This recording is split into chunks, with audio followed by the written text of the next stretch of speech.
Good morning and thank you for joining us. This is the newspaper review on Daybreak. I'm Hussein Mohammed. Our guest this morning, Kassait Kamket, is MP Tiati, former Senator and former MP Dr. Boni Khalwale, and we also have Danson Omari, who is High Court advocate.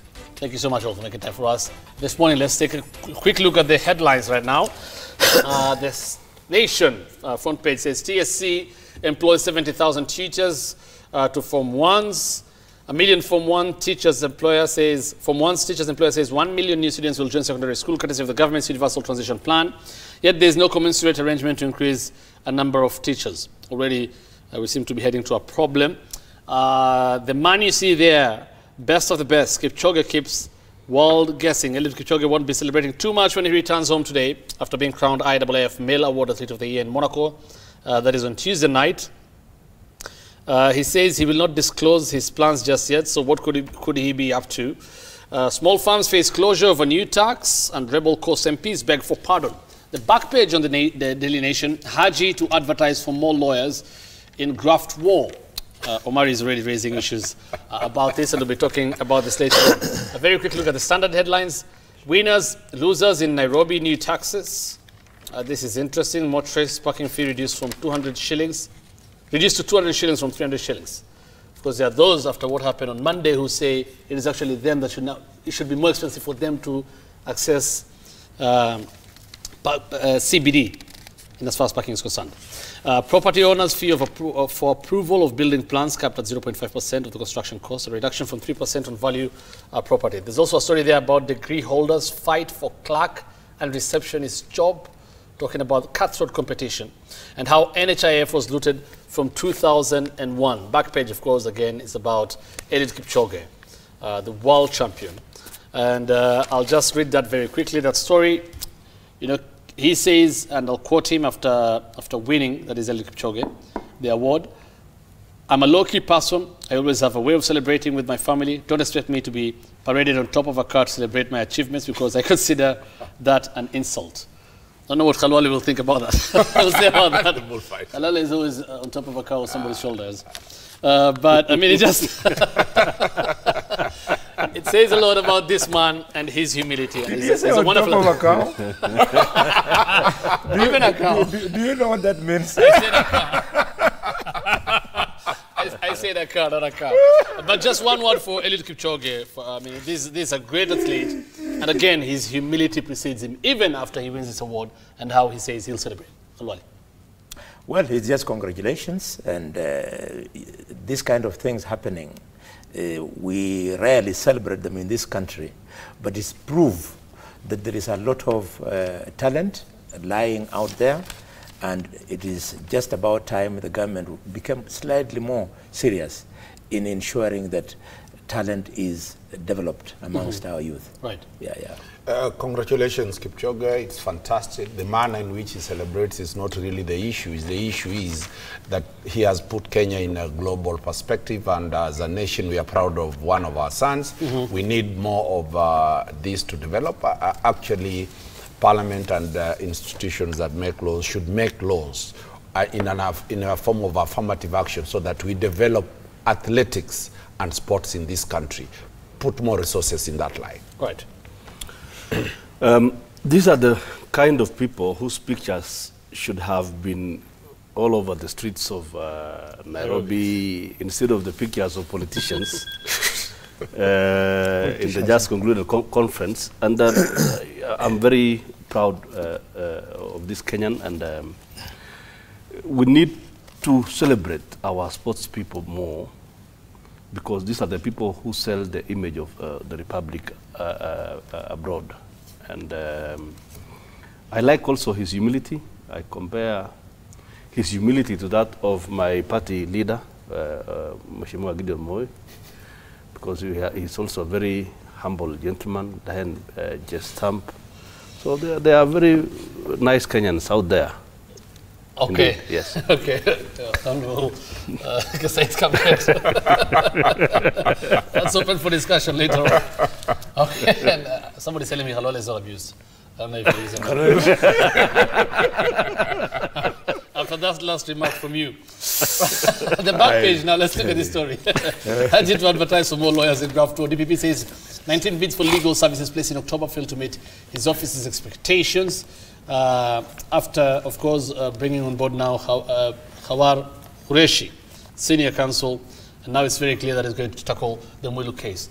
Danson Omari, you're saying you're not happy with this? Totally. The legal fraternity is totally mad. Haji, the DPP has put it very clearly that he has no competent lawyers within the DPP's office. It's not about us who are in private practice, because we are not employed by government. Let Haji deal with why does he not attract the best advocates to this. Remember, Hussein, at one time, there was the Muzungunization of the judiciary, where everybody in the judiciary was a Mzungu. We, as Kenyans, fought and said our own sons are competent, just like Kipchoge. Imagine if Kipchoge, we are saying Kipchoge is called a Mzungu running on behalf of this nation. Let us be patriotic. Let the DPP increase the salaries. Let the DPP try to get the best brains retained in his office. Why will those guys in the state law office, why will those guys in the DPP ever dream to get the best representation? For us as lawyers, and he should be aware, I heard his argument yesterday that the best lawyers, the senior counsels, the DCJ attracted more than 35 lawyers. There's a likelihood the DCJ might attract 500 lawyers. It does not matter the number of lawyers representing the DCJ. What matters is the quality of investigation and the quality of prosecution. Whether he brings this Queen's Counsel, let me tell you, the terrain in this country to prosecute a matter in the Kenyan court is not easy, because the defense teams are properly prepared. He's looking for an independent person, isn't it? That doesn't hold true. Is he saying his staffs are not independent? He's not, as we are partisan, because we will represent the clans, but him, all the officers under his office, including himself. I've not seen the DPP himself in court prosecuting matters. Tobiko were coming to court. All the chungas were coming to court. Let he himself come and prosecute the matter. He is a prosecutor. What stops him from doing that? All that we are saying is that he has demoralized the office of the Director of Public Prosecution. Okay. They cannot defend themselves. I'm defending them here. Let him deal with his staff. Remember, there's also Philip Murgor, who has been brought on board. He's Kenyan. There's Taib Ali Taib, who's also been brought on board in Kenya. It's not about Qureshi only. Those conflicts of interest is what we are saying. Why should he be looking for private lawyers to practice, to only prosecute one case? It's not a secret, and he has said as much that there's been an exodus of lawyers from and this is a systemic problem. Yes. It's not really his problem. Yes. He's trying to handle it, yes, and he said that. And we saw graduates the other day who were going to join his office, of course, from Kenya. Yes. But of course, he's now talking about this is a big case going on. You definitely need the best. You need the best hands on it. And he'll pay them heavily. Where will he get the money to pay these private lawyers? The parliament is here. Let him present his matter to parliament so that parliament allocates resources to employ the best lawyers permanently. One of knee-jerk solutions will not solve the DPP's office.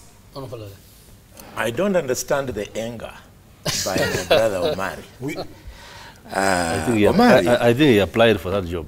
No, I have no business to work for the DPP. Omari, you are asking why, when the DPP has already told us why he's taking those people. And by the way, he's not taking many. He's only taking only Murgor, Philip Murgor, Ali Taib, and James Kihara. Only 3. Unless it's a case of sour grapes, you should support him for the reason that A, he's backing his decision when he tells us that he wants to speed up the cases on graft.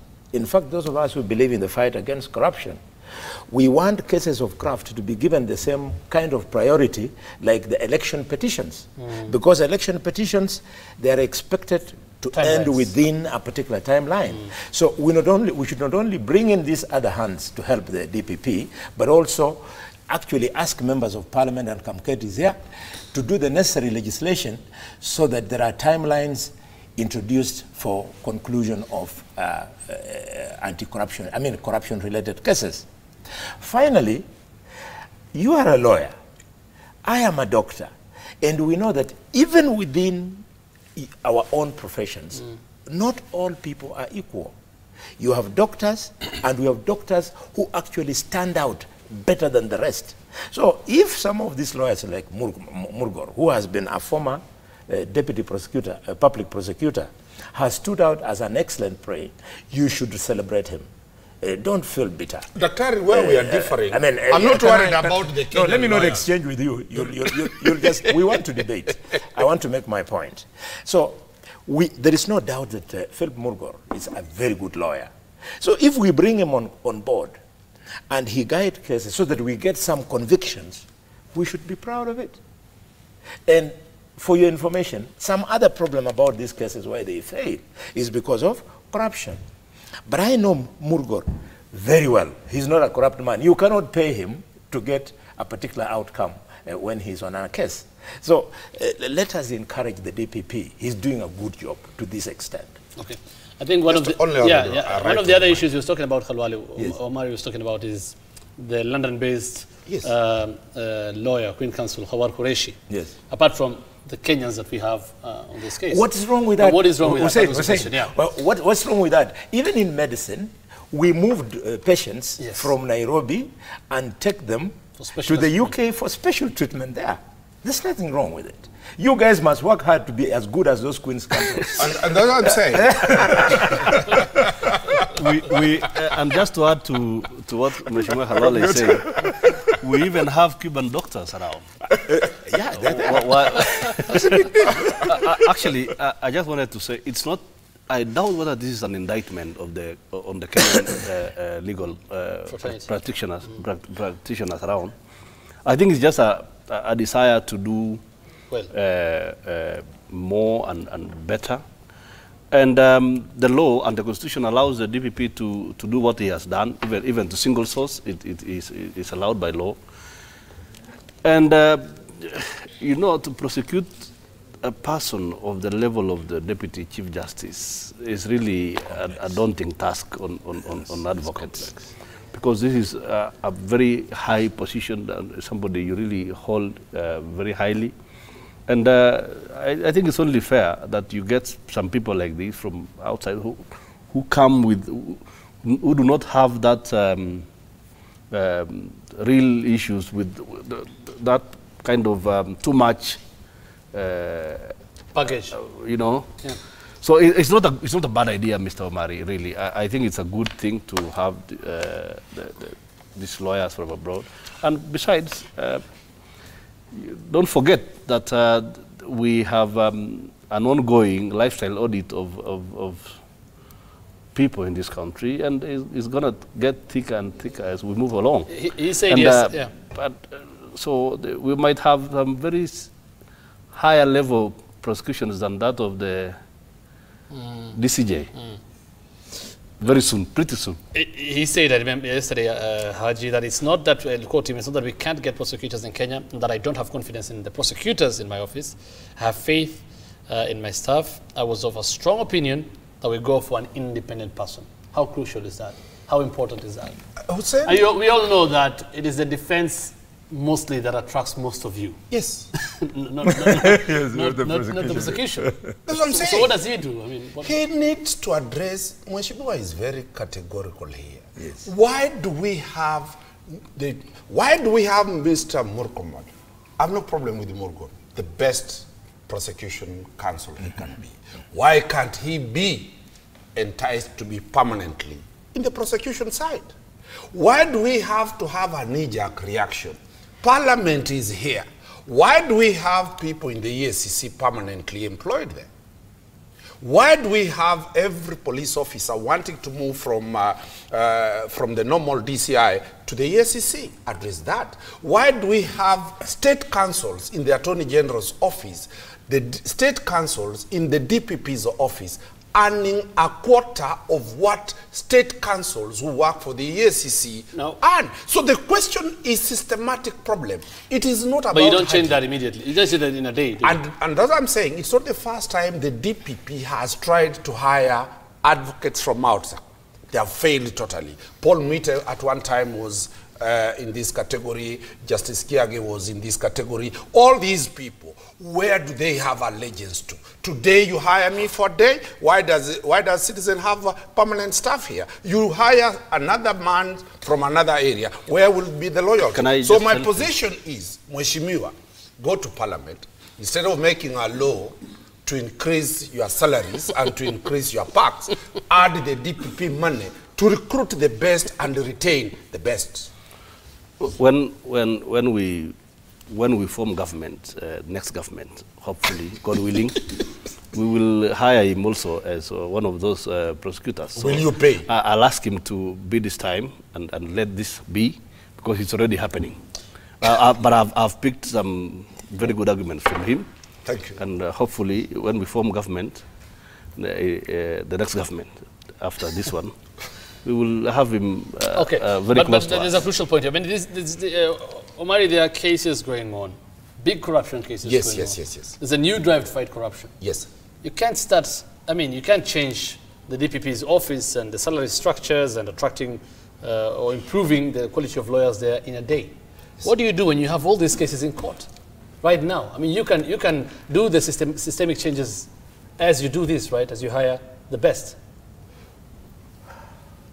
Halwale. I think my brother Omar is missing it completely. Since you are a lawyer, let us stick to matters legal in this particular discussion. Yes. Hearing you, I think you are speaking to the Public Procurement and Disposal Act. You should be telling us that in the process of procuring these three senior councils, that the DPP has broken that law. Has he? No. If you think he has, go and familiarize yourself with it. It allows him to procure human resource the way he has done. The second issue you are raising is the issue of disparities in the way public officers are paid. Why are you forgetting that under the new constitution, we have a commission charged with that responsibility called the Salaries and Remuneration Commission? It is not the responsibility of members of parliament. Kamket, don't be intimidated when you are pursuing your own welfare issues. There is a Salaries and Remuneration Commission. I hope they are listening to us. They should address the important issues raised by Omari, that there are discrepancies, that prosecutors working for Ethics and Anti-Corruption Commission are paid better than the others. This is why we created Salaries and Remuneration Commission. Okay. We must encourage the DPP to do what it's doing. Right. One more thing that also came out yesterday was about the multi-agency team. This is of the investigative agencies, and this was a shocking revelation that at the moment we only have one officer working for the multi-agency team. It's not an excuse, but that is the reality. And the Attorney General said, at times you find DCI and EACC are investigating the same matter because instructions have come from different places. He said, as I sit here, yesterday that is, before the Senate committee, he does not have a shilling under the multi-agency team. Yet we're talking about fighting corruption, and the government has been saying the multi-agency team is working together. And you can see people have been trying to say, I asked the DPP this question before, and he said this is a question that should be asked to EACC and DCI, when there's been these stories about them not working together and how bad that can be ultimately in the war against corruption. But this is almost the AG conceding when he says at times you find DCI and EACC are investigating the same matter because instructions have come from different places. You wonder if there's harmony in the working relationship. Personally, I have had an opportunity to work with these investigatory arms of government for many years as chairman of public accounts, and I can confirm that one of the most toothless commissions that we have in this country is the EACC. In fact, for Kenyans who want to remember how hopeless they are, you'll recall how they gave the president the so-called the list of shame. The president tabled it in a joint sitting of Parliament, and it ended up leaving egg on the face of government, on the face of the president. These people are not up to it. I think the responsibilities they are charged with are best handled by the DCI. So you think DCI are still doing better? Okay.